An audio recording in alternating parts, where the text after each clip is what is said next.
اللہ اکبر اللہ اکبر۔ اب آپ کسی کو کہہ دیں کہ بھی میلاد شریف بدعت ہے، وہ کہے گا کافر ہے، وہابی ہے۔ حالانکہ اس میں لڑائی کی کیا بات ہے؟ لڑائی تو جاہل کرتا ہے نا، اس میں لڑائی کی کیا بات؟ دیکھو نا، سارا دین حضور کی زمانے میں آپ کی زندگی میں مکمل ہو گیا یا ناقص رہ گیا؟ نہیں، آپ دیکھیں حرم میں بیٹھو، سیدھی بات کرو، حضور کی زندگی میں دین مکمل ہو گیا یا کچھ بچ گیا 14 صدی کے مولویوں کے لیے؟ اگر دین مکمل ہو گیا اور حضور نے وضو بھی سکھلا دیا، حتیٰ کہ خلال کرنا بھی سکھلایا کہ انگلیوں کے درمیان میں کیسے خلال کرنا ہے، حضور پاک نے مسح کرنا بھی سکھلایا کہ کیسے آگے سے ہاتھ لے جانے پیچھے اور پھر پیچھے سے آگے لے آنے ہیں۔ حضور صلی اللہ علیہ وآلہ وسلم نے نماز میں ہاتھ باندھنا بھی سکھلایا، رکوع بھی سکھلایا، سجود بھی سکھلایا۔ حضور پاک نے وضو کے فرائض بھی بتلائے، غسل کرنے کا طریقہ بھی سکھلایا۔ کیوں؟ دین مکمل ہو گیا، حضور کیوں کیسی چیز چھوڑ سکتے ہیں؟ حتیٰ کہ ایک عورت آئی، بی بی عائشہ فرماتی ہے کہ میں حیران ہو گئی کہ وہ آئی، انہوں نے کہا حضور مجھے آپ یہ بتائیں کہ میرے حیض کے دن جب گزر جائیں تو حیض سے پاک ہونے کا غسل کا طریقہ کیا؟ رحمت للعالمین ہے کہ بھئی یہ بھی تو میری امت ہے نا، میری بیٹی ہے نا، آخر باپ سے مسئلہ نہیں پوچھے کس سے پوچھے؟ حضور تو ساری امت کے باپ بھی تو ہیں، جس میں کروڑوں باپ قربان ہیں۔ حضور نے فرمایا بیٹی جب تمہارے دن مکمل ہو جائیں، عادت کے پورے ہو جائیں، تو ایک کپاس کا فایا، صاف قسم کی کپاس کا فایا لے کے اس کو اندر رکھ لو تاکہ تسلی ہو جائے دیکھنے کے بعد کہ اس پر خون کا کوئی اثر ہے یا نہیں ہے۔ وہ کہنے لگی اچھا حضور یہ بتائیں اندر کیسے رکھوں؟ اب اندازہ کریں، بی بی عائشہ فرماتی میں نے پکڑ لیا، کھینچ لیا، انہوں نے کہا اللہ کی بندی تمہیں شرم نہیں آتی حضور سے پوچھو؟ نے کہا حضور کس سے پوچھو؟ میں نے کہا یہ عورتوں کے مسئلے ہیں، مجھ سے پوچھ لو، حضور کی کسی اور بی بی سے پوچھ لو۔ یعنی جس پیغمبر نے تمہیں غسل جنابت کا اور غسل حیض کا مسئلہ بھی سمجھا دیا ہے، کوئی ایک چیز اللہ کے دین کی نہیں ہے جو حضور نے نہیں سمجھائی، اور جو کہتا ہے کہ حضور نے نہیں سمجھایا ہے مانا وہ منکر نبی ہے،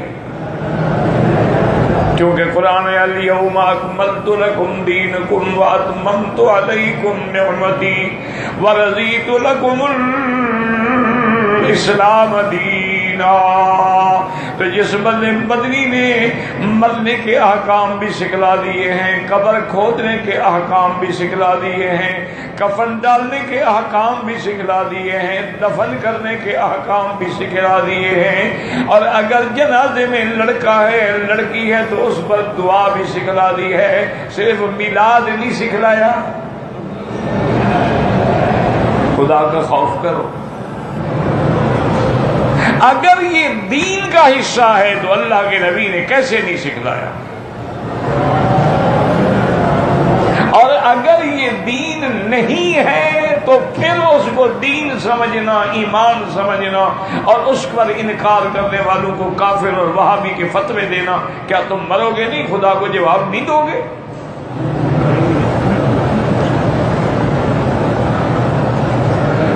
باقی یہ کوئی دلیل نہیں ہوتی کہ کہتے ہو جی ٹھیک ہے لیکن اگر ہم کرتے ہیں تو کام تو اچھا ہی، اگر مگر سے دین ثابت نہیں ہوتا۔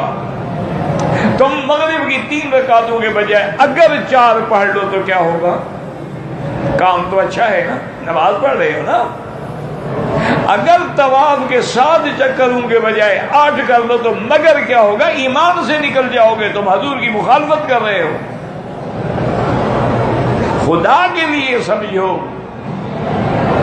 وجہ کیا ہے کہ وہ دل و دماغ الٹ گئے۔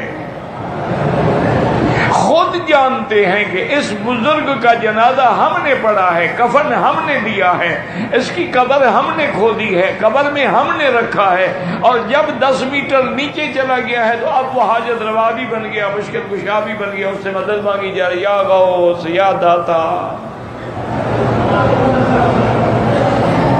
اللہ کے لیے، خدا کے لیے چھوڑو مولوی مکی والی مدنی کی باتیں۔ خدا نے تم کو عقل نہیں دیا ہے؟ 2 رکعت نماز پڑھ کے مکے میں ہو، مدینے میں ہو، اللہ سے دعا مانگو، میرا مولا یہ وہ مقام ہے جہاں حضور پیدا ہوئے، یہ وہ مقام ہے جہاں قرآن اترا ہے، یہ وہ مقام ہے جہاں اللہ کے نبی نے دین کی دعوت دی ہے، ہمیں محمد والا دین نصیب فرما۔ پھر دیکھو کہ راستے کھلتے ہیں کہ نہیں کھلتے ہیں۔ تم اگر اللہ والوں کے پاس آنا ہی نہ چاہو، قرآن سننا ہی نہ چاہو، حدیث سمجھنا ہی نہ چاہو، صحابہ کی غلامی میں نہ ہو، تو پھر دین کیسے سمجھ آئے گا؟ دین حلوے کھانے سے تو سمجھ نہیں آتا، دین 11ویاں پکانے سے تو سمجھ نہیں آتا، دین محرم میں سیاہ کپڑے پہننے سے سمجھ نہیں آتا، دین محرم میں چارپائیاں الٹا کر کے سونے سے سمجھ نہیں آتا، دین ماتم کرنے سے سمجھ نہیں آتا۔ اور روافض جو ہیں وہ صحابہ کو گالیاں دیتے ہیں، تم علماء کو گالیاں دیتے ہو کہ یہ وہابی ہیں اور منکر رسول ہیں۔ آخر خدا کو کیا جواب ہے؟ اب دیکھو اللہ کا نبی پیغمبر ہے، اچھا ایک نبی بھی تور میں گئے، دوسرا نبی قوم میں موجود ہے، پھر بھی ایک بچڑے نے بو ماں کی تو انہیں خدا بنا دی۔ اللہ اکبر اللہ